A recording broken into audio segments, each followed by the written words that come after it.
Jesse, what are we gonna talk about today? We got a lot of stuff to talk about, Reese, such as the fact that you forgot our birthday on the 13th. Nobody cares. We got a more important thing to talk about. Podcast birthdays are not a thing. Happy birthday to you too, I guess. God. Yeah, it doesn't really matter. Podcast birthdays, it's more about like, hey, we've released 500 episodes would be more better than like 5 years, I think. I don't know. There are podcasts that are 5 years old that have released 3 episodes. It's meaningless. People like birthdays. Birthdays are fun. They're not. Your kids must have a blast, man. Let's play the music. Let's play the intro. Politics and Canada is a snooze fest. Paying attention is one hell of a test. But dig a little deeper, it's a dumpster fire. Sex, drugs, corruption, and everyone's a liar. Assassination, genocides, overpriced bread. A prime minister who talks to the dead. A province that tried to ban all cars. A premier smoking crack in strip bars. So stick around, we know you won't be snoring. It's a new episode of Canadian Politics is Boring. A cool podcast with Reese and Jesse. Oh yeah.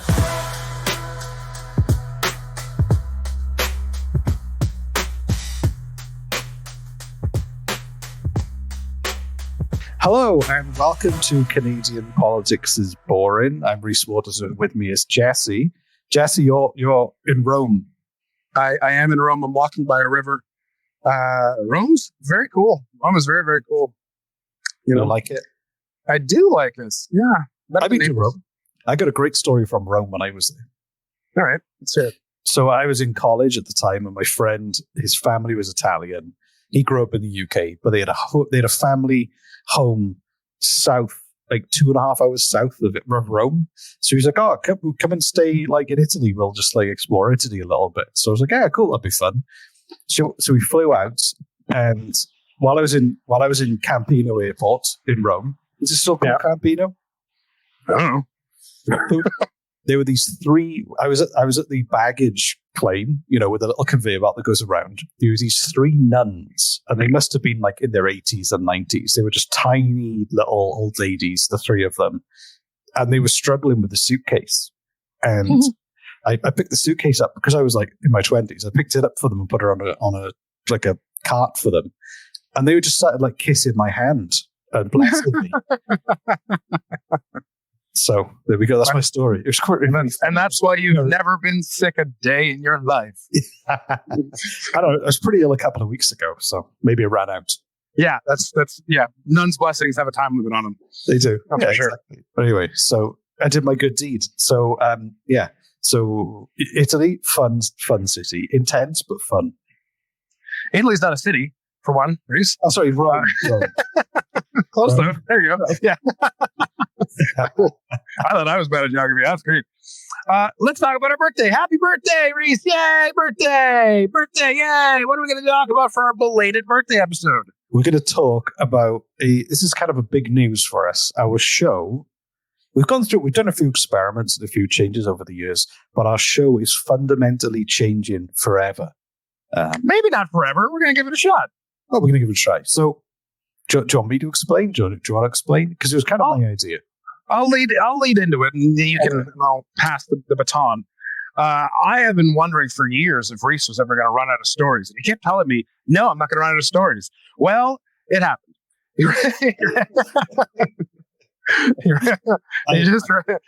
That's all it is. He ran out of stories, and like it's been showing because like half the time I'm like, I don't think this has to do with politics, and he's like, that guy talked to a politician once. I'm like, all right, I guess that counts. So we have an idea. Reese has this huge document full of ideas that people have come to him with, and that he's discovered on his own, and he's been keeping this massive list of stories for like the entire time, many years that we've been doing the show. And a lot of them, they're just incredible stories, but I'm like, I don't know if it fits with the show's sort of ideology and like what the show's about. So, I'll pass it on to you. Yeah. So I had an epiphany. I had a moment where I was like, we should just let's just expand it.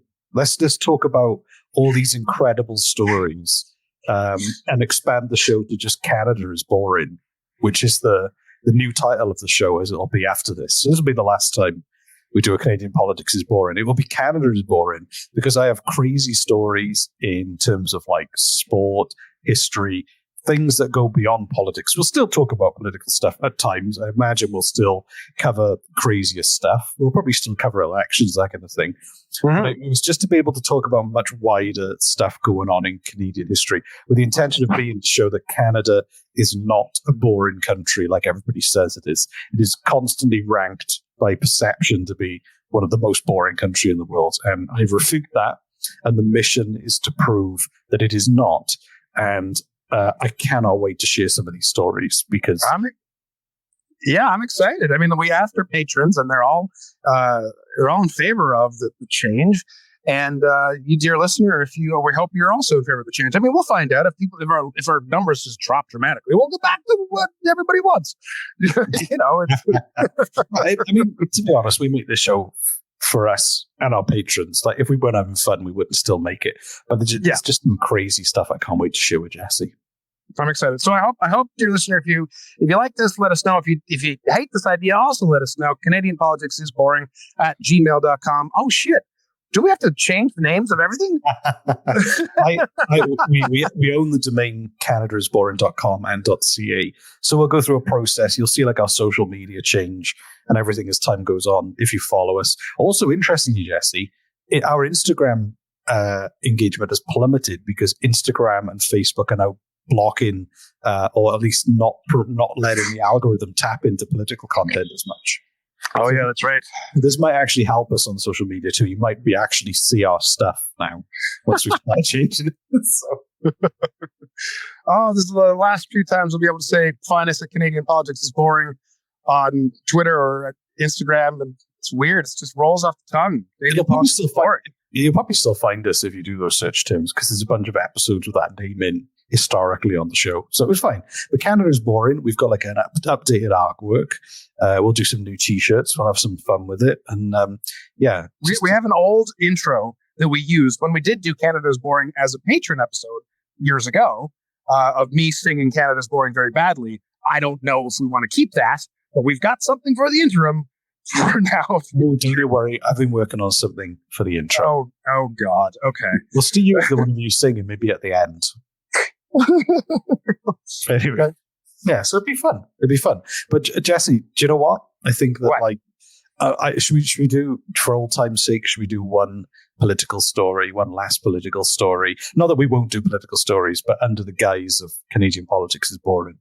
Let's do it. Bore me, Reese. Let's go. Is it? Okay.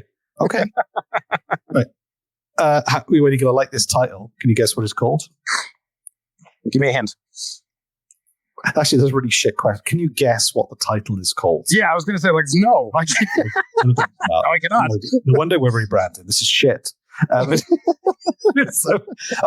the title of this episode is called When the Liberals Funded Satanists. That's awesome. What? Okay. This is great. I hope this is recent. No, I'll be honest. The title is kind of misleading. The title is slightly misleading. All right. But it's going to be, it'll make sense. It'll make sense eventually. So, March the 1st, 1972, Toronto.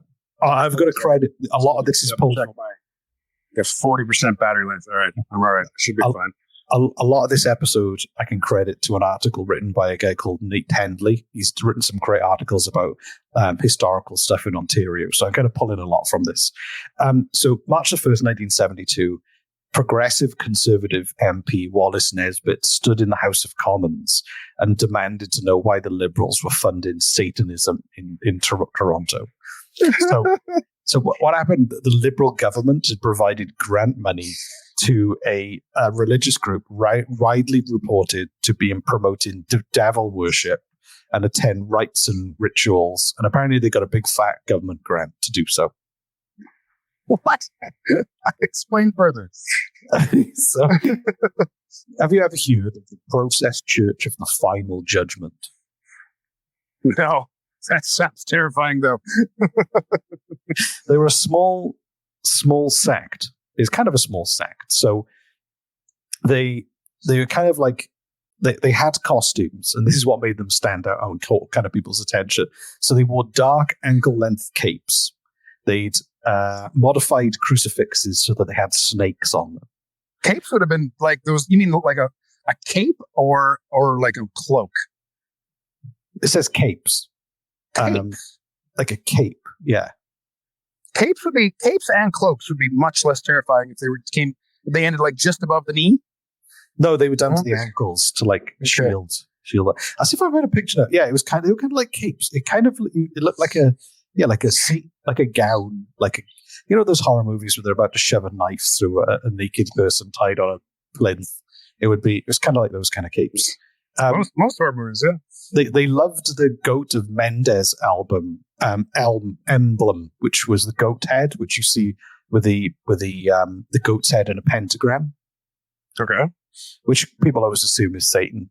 And the male leaders always grew long hair and beards, and they kind of all look like a Rasputin. All right.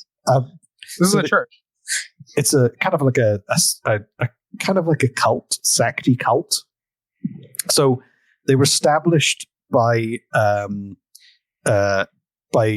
English couple in the 1960s and 70s called Mary Ann McLean and Robert de Grimston. Basically, they were kicked out of Scientology in 1962. Robert de Grimston? Yeah, Robert de Grimston. His last name just sounds like he has marbles in his mouth and is trying to say something. Robert. Yeah, Robert. But basically, they were kicked out of the Church of Scientology in the 60s. That's amazing how hard that is to do. I know. Exactly. Wow. So what they did was they took what they learned from Scientology and decided to start their own cult.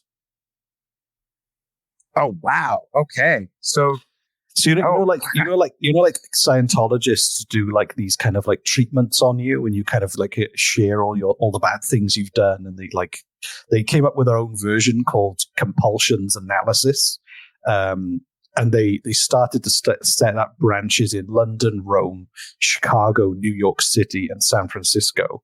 But they essentially moved. They lived briefly in Toronto, which is where the kind of sect established in about 1971. Okay. What were they doing? What are these areas? Like, so they believed in one supreme divinity, God, but they believed in there were four gods that made up one God. So they basically it's not that. That's not that different from Christianity.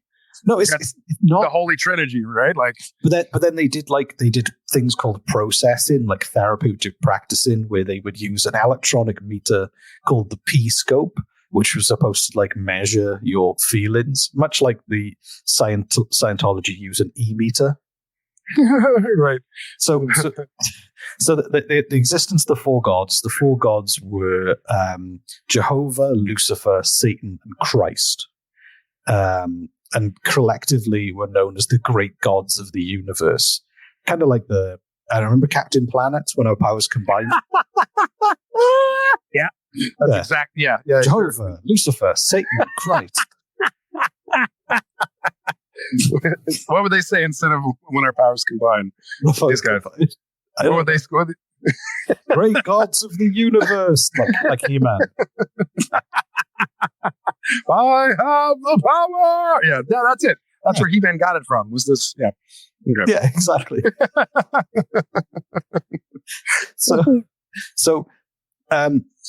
But you're instructed to follow the gods that were best suited to you. So they would basically like give you a personality test, and they would explain, and then they would go, "Oh, those online personality tests where they're like, hey, if you were a car, you'd be a Corvette." You do one of those, right, yeah. And then two of the gods, you'd be a combination of the two. So like Jehovah is strength, Lucifer is light, Satan is separation, and Christ is unification. And then you get those powers based on your personality test. You get those powers. Yeah. The powers of separation. Exactly. Watch as I make my parents divorce. Exactly. Wave your hands in the air. Yeah, okay. Lucifer is light, they just give you a flashlight. Jehovah is strength, steroids. Let's get a bucket of this stuff in the office. Exactly. So apparently, yeah, you'd follow the gods that were best suited to you. So 2 of those gods, and then so the gods were manifested in you. It's not that different from a horoscope, to be honest. Except you don't get powers from horoscope. Well, I mean, they're hypothetical powers. I said that because I was thinking about Captain Planet. Okay. All right. Yeah. All right. So Sure. apparently the Globe and Mail wrote on February the 5th, 1973, anyone who walks down Yonge Street knows them. Bright-eyed young people in long capes of black or blue wearing strange images of a serpent around their necks. They were recruiting. Yes, they were. So what happened was... God, I wish they were still around. I would love to be recruited by these fucks. That'd be amazing. I would be a horror story for them. They would... Oh, they couldn't get me out of their organization fast enough. It'd be so much fun. You'd love it. You'd love it. Just wrapping everything in snakes, it'd be great. You'd love it. Anyway, so they had about half a dozen full-time members. They weren't that many people. There was literally just 6 people. So they're really bad at recruiting. And they sell a magazine called Process, which is the most boring name you can think of for a cult that is this interested. 6 people had their own magazine that nobody read. Process magazine. I imagine if people read this magazine about the cult, they would probably want to join, which means nobody read their magazine. There's 6 people who wrote a magazine that the other 5 people would read. Apparently, one of the editions. It was an email thread. It was just a group email. one of the magazines had an interview with Mick Jagger and other celebrities featured in there. Apparently, yeah, fucking right. No, I mean, I get it. If you say you're a magazine, people will, it's interesting what you can do when you act professional, act in a certain way that, you know what I mean? I would not be surprised if that was an actual interview. He's like, hey, we've got this very popular magazine. Who's going to check? On his tour, just add it to the list of interviews Mick Jagger's doing that year, So they had a drop-in centre and coffee house on Gloucester Street in Toronto. They hosted religious services, concerts, and seminars about telepathy that were open to the public. But nobody showed. Is that what you're saying? Well, I guess some people might have showed for free coffee and stuff. It's like, it's like when you get crash at church because you're thirsty and hungry and give me some of your stuff. And they're nice and just happy you're there. Give me one of those donuts. It's like, God, somebody showed up. Give me donuts. For the coffee morning. Would you like to do some Bible studies? No, I'm just cynically here for the food. It's fine. So because I mean this whole thing is a mixture of Scientology meets all these kind of mishmash of beliefs.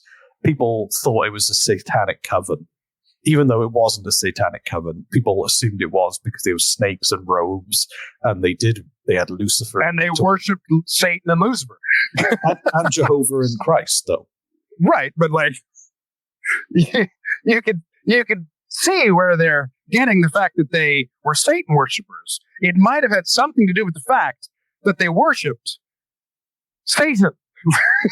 You see, I'm putting these dots. So you're picking up on this, but only 25%. 25% of the worship went to. Oh, right, yeah, that's fine then. Yeah, that's. I mean, Catholics talk about Satan and hell all the time. Yeah, sure, same thing. Okay, yeah, totally same thing. Yeah. So, a lot of these rumors started to go around. So people were saying that, Charles Manson was inspired by them. Apparently, another serial killer, David Berkowitz from New York, they claim that he used to be a member, which isn't necessarily true. But apparently, that they were afterwards, they weren't actually promoting serial killers and things like that. There were some stories of abuse that came psychological and sexual abuse in some of the chapters around the world because it was it's a weird cult, I guess. What a surprise. Yeah. And it was there were actually populations in these sects around the world. It wasn't just a total of 6 people running this entire thing. No, it's just that was their extent in Toronto. Okay. I got you. Yeah. Sorry. I missed this entire time. I was picturing this entire organization consisted entirely of 6 people. Exactly. But it's not. Okay, that makes much more sense. How many people were there? Well, they were like hundreds around the world, maybe thousands potentially. This changes things for me. All right. Yeah. This is slightly all right. Okay. It's not just the mad whimsicals of 6 people. Like, all right. So, but also what happened was, like Scientology's got a lot of famous people join, and they kind of help boost their profile. So, like, I don't know, like Will Smith. I have theories on this. Is Will Smith a Scientologist? Yeah, Will Smith. Beck. I know Tom Cruise is. Tom Cruise is the obvious one. The woman who used to be on she was in Scientology. She was on a sitcom, and then she got out, and now she kind of like talks against the church. I have heard so many rumors, celebrities Scientology. I've heard rumors as to why celebrities do this, and it's because they're fucked in the head. No, it's a potential tax shelter. Maybe. That's what I've heard this theory. I think that, like, I don't really understand. I don't know the details, but I know that if you donate to a church, it is tax free, and there might be some sort of like cashback incentive. I don't know, right? Like, you give us a certain amount, we'll give you a certain amount back, and you don't pay taxes on any of it, et cetera, blah, blah, blah. I don't know. I don't know how it works, but this is what I've heard, which would make sense for all these millionaires joining this crazy church. That just didn't add up to me. Like, why? Why this doesn't make any sense? That made more sense. Yeah, no, it does. That makes sense. Well, anyway, so this cult got his own celebrity member. So, Was it I'd never heard of him before this, but somebody called George Clinton, who was a funk pioneer. He helped create the funk music movement. Cool. No, I have not heard of him. He was the head. He was born in 1941. Apparently, he's an American singer-songwriter, record producer, and band leader. I'm gonna get a phone call this week from Howie, who's gonna tell me all about him. I'm sure. Yeah, Howie.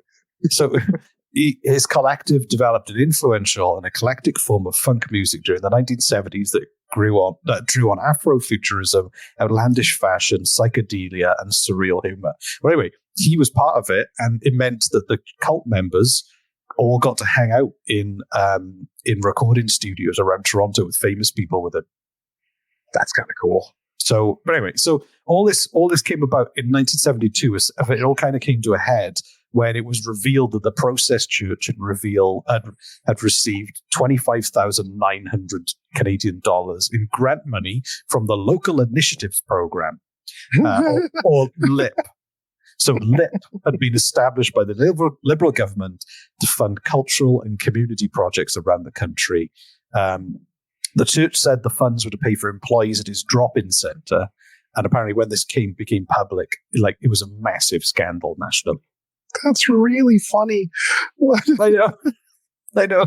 Like, this is why I don't like politics. This is part of it. Okay. This is just yet another story of incompetence. Absolute incompetence in our government. I have friends who work in the government. I have other friends who have worked in the government. I won't name names, but I've heard stories from these people about the sheer level of incompetence at the places they themselves worked, right? Just like how the money is, like, it's completely useless. And what's really funny is our own government, it's like a cycle. It's like a process. What our own government creates these instances of incompetence, and then our own government points it out to itself. Well, this grant, the grant application, like you're about to tell me, the public didn't get mad; the government got mad at itself for being stupid. The grant was endorsed by the YMCA, the Doctors Hospital in Toronto, the Ontario Ministry of Health, and the Bank of Montreal. Now, but what happened was they applied for it. That they didn't expect to get the grant. Right. They applied for it, but they didn't think, they were like, we're not going to get this. And also apparently the thing with the grant is it was trying to go beyond religious kind of it was trying to go beyond the kind of religious affiliation as to whether you should get, so that whether it was a religion or not, they didn't look at. So what happened was they realized they were getting a grant. So they quickly had to transform their basement into a coffee house and a soup kitchen for homeless people just to go, oh no, we're going to spend this money now. They gather like old clothing and they offered counseling for drug addicts. And they suddenly just created like an anti-poverty mission, which was apparently a bit half-hearted, but they were like, wow, we're going to have to justify this grant to someone eventually. So that's amazing. I mean, that's kind of cool. I'm not going to lie. They could have just taken it and done whatever the fuck they wanted with it. I know. But it was so funny because the Conservatives were like saying things like, two affidavits alleging that a Toronto coffee house and drop-in centre financed by the local initiatives program last year and run by the Process Church was a haven for addicts, prostitutes, homosexuals, and drug traffickers. So they were kind of on their moral high horse. It was just, right, of course. It was just he gave a weird cult some money, and they were just like, "Shit, we better give out some soup." So that's funny though. That's how they twisted it. It's like looking at a soup kitchen and saying that it's a den of lies where all criminals come together. You know, I'm like, no, they're getting soup, man. They're getting, you know what I mean? Like it's very strange.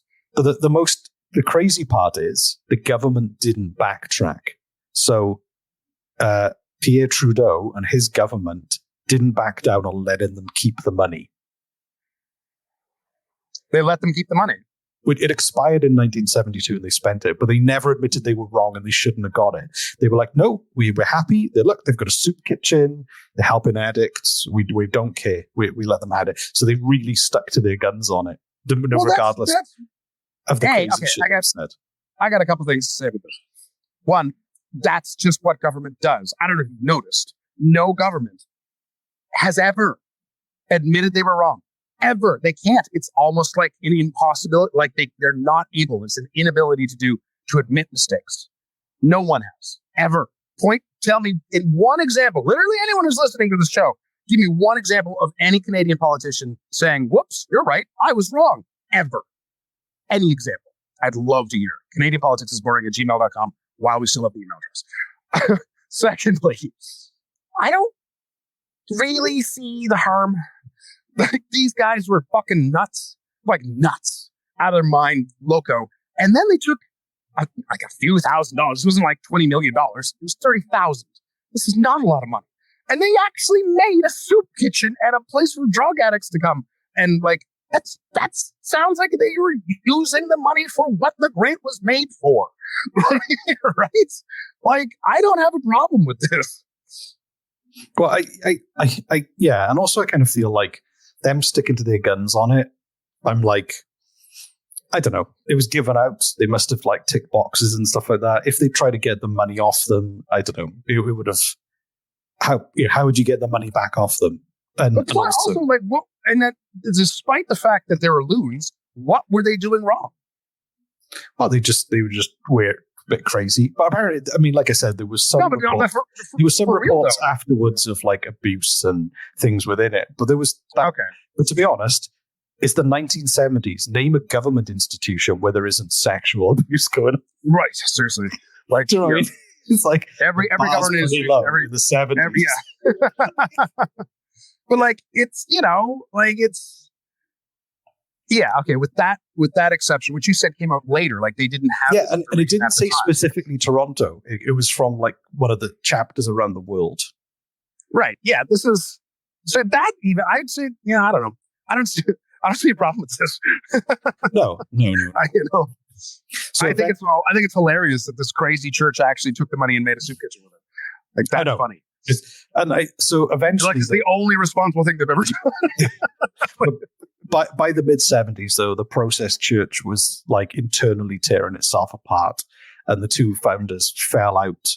And like they changed its name to the Foundation Church of the Millennium, and it then abandoned "Love Your Enemy, the Devil" doctrine and embraced a more mainstream Christian faith. There's like a rebrand to go, no, we're just like normal Christians. And it didn't work, and it kind of faded away. Until 1993, the church adopted a new identity, becoming an organization called Best Friends. And you're fucking kidding me. A non-profit group devoted to animal care.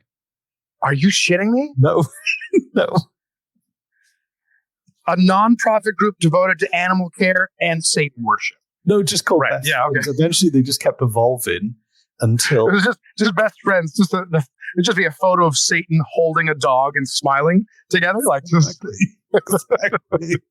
So it's the Best Friends Animal Society was founded in 1993 as an American nonprofit.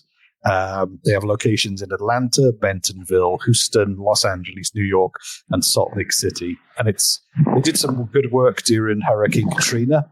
But it's just such a bizarre origin to think is connected to this Satanist cult. I love this though. I want to go to one of these places, volunteer for a bit, help with a dog or a cat or something, and then at the end of the shift, I'd be like, "Yeah, this is great. By the way, did you guys used to worship Satan?" And the answer I know is yes. Like that's just amazing. It's like, right. You know, funny how it all ties up in the end. So yeah, so there we go. This is our story. That was a good one. I like that a lot. But you see, dear listener, how like this isn't really a political story. I mean, it is and it isn't.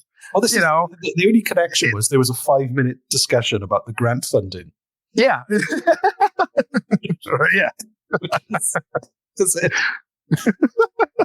So we want to expand, and I'm for this expansion. Let us know your thoughts. Either way, CanadianPoliticsIsBoring@gmail.com or find us on social media. Go to CanadianPoliticsIsBoring.com and leave a message. The web address will still take you there. Or, we haven't asked for in a long time is a speak pipe. Oh, yeah. There's a speak pipe. In the show notes, just a little text in your podcast provider, there should just be a link. It's like a voicemail, an anonymous voicemail. You don't have to sign up or nothing. You can literally be leaving us an anonymous voicemail in 5 seconds.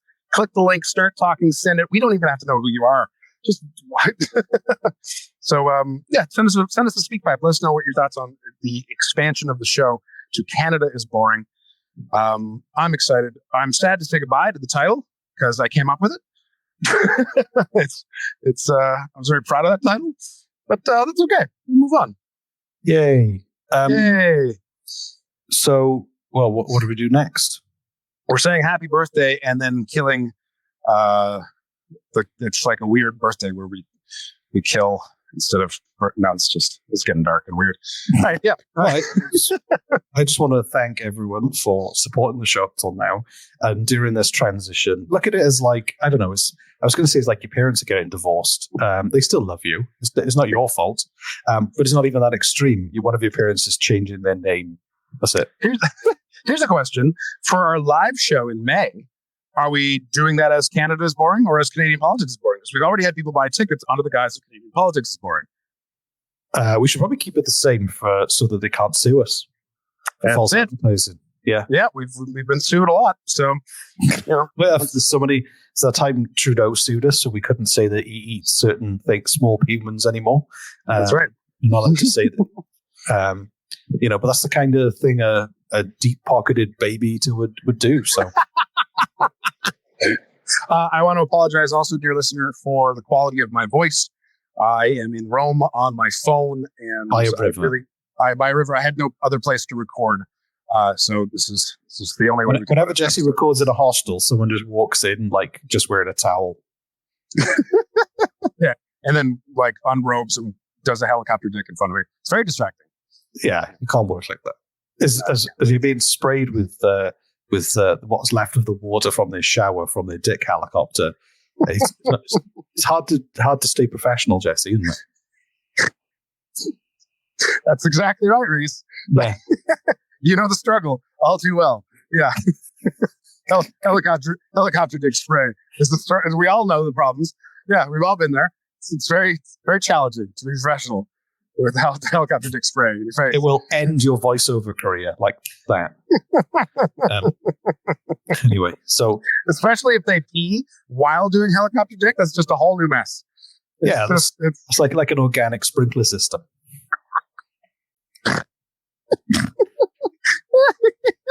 When I was a kid, like when they do it, they go yeah with their mouth, yeah, and they move and go back to the original position. Got a funny story. We're talking about piss jokes. Funny piss story for you. Yes, please. Used to walk my cousin's dog. I mean, we're there already, so like, why stop now? I used to walk my cousin's dog, and me, my dad, and my brother, my cousin, were all stood in a line taking a piss against a fence or a tree, or I can't fully remember all the details. Just because I don't know, I guess you go for a walk, you have a drink, you all piss together. And the dog, we were all stood in a line pissing, and I was pissing, and the dog saw like a rabbit or something, and it yanked me in front the full line of everyone. I got pissed on everyone.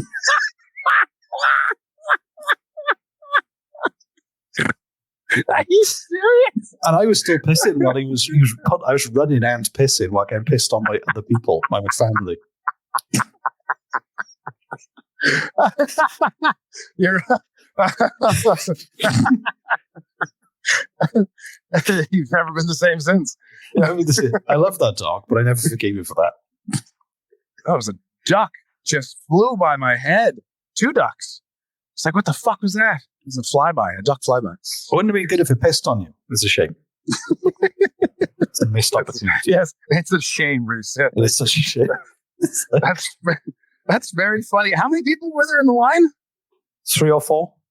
3 or 4? How far spaced apart were they? They're like not super close, but it was like stood in a line. Was the person at the end, did that person have enough time to see you coming? They were laughing too hard. They were all laughing. But they kept pissing, didn't they? Yeah. They needed a piss. I don't know if you ever tried to run out of piss as well. It's very hard. It's not impossible. So anyway, that was a good story. Well, it was good. Yeah, just to end it. Anyway, so... Okay, Canadian politics is boring. 7% politics, 90% dick jokes. Yeah. There's piss and dicks for the last 10 minutes. You're welcome. So yeah, look forward. Also, we are going to change our payment, our Patreon a little bit. We'll go into more details in the future, but that's gonna change too. But it does just mean more content, basically, and our patrons will get a great, even better deal. So yeah, that's and soon in the future we will be also accepting Apple podcast subscriptions, which is easy to do. Just a click of a button, you're done. You don't need to use Patreon. You can just use Apple. Yeah, because they do that. There's chat. There's a chat function in Patreon. You can come and talk to us, or if you just want the extra additional bonus content, you can subscribe on Apple Podcasts, and that's all coming very soon. As soon as Reese gets off his ass and actually does it. Yeah, because I got all the time in the world and just literally sat here doing nothing. I know. It's sad. We've been trying to get you to do shit. It's just, I'm trying to move my office to a new office at the moment. It's a nightmare. This is what he says. He just sits in the coffee shop and eats donuts all day. I've watched him. No, I break into churches and eat their donuts. We've already established that. After they're all gone, because you don't want to talk to anybody. Yeah. It's so funny. The Tim Hortons near my home, I'll go in there on a Sunday morning and pick up like breakfast. Sometimes as a treat for like me and my wife and the kids, and I'll be there like still wearing the t-shirt and shorts that I slept in. Just wearing a pair of like snow boots and then like a coat or a hoodie or something and a hat. And then you can just tell everyone go to churches in like dressed immaculately and like stuff. I feel like such a slob. They got their shit together on a Sunday morning. That's very funny. Yeah, I like that. Anyway, I smell, but it's okay. I'm picking up donuts for the kids, so I'm a good dad. So. That's what you tell yourself every Sunday. Yeah. I earned this when I helped those nuns. So, that was the deal. I don't have to go to church ever. You got blessed by nuns, yeah. It'd be a better story if I got pissed on by nuns, but if you maybe when I'm old and my brain goes wonky, I'll merge those two memories. So. I mean, if you want, we can make that movie. That can be a thing. We can, we can make this fantasy of yours come true if you want, Reese. Like, we've got the equipment and the know-how. Just need to find some nuns. That's all. Just like, I'm sure enough donations to a church, they'll do anything, right? Like, Yeah. The sisterhood of the leaky mothers.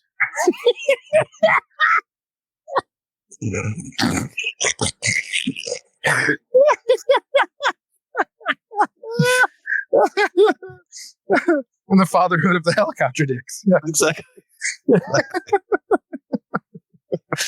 Anyway, is that what it's called? A fatherhood? That's not right. The sisterhood and the I don't know. I don't think this is like actually a religious.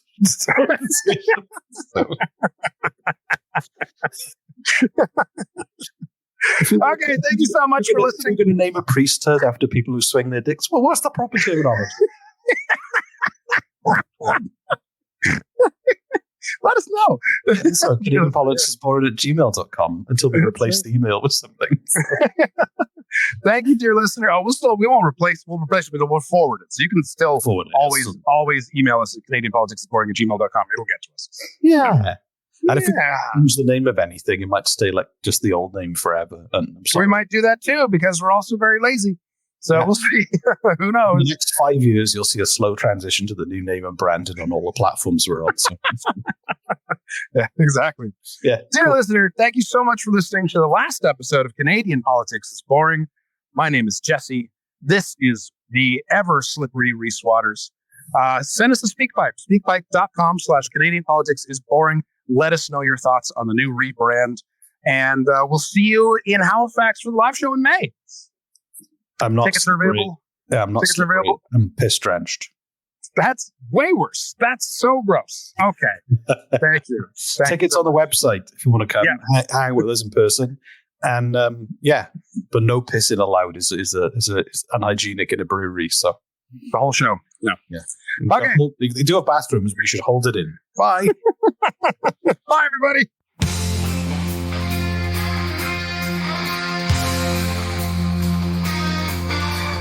Politics in Canada, there's a snooze fest. Paying attention is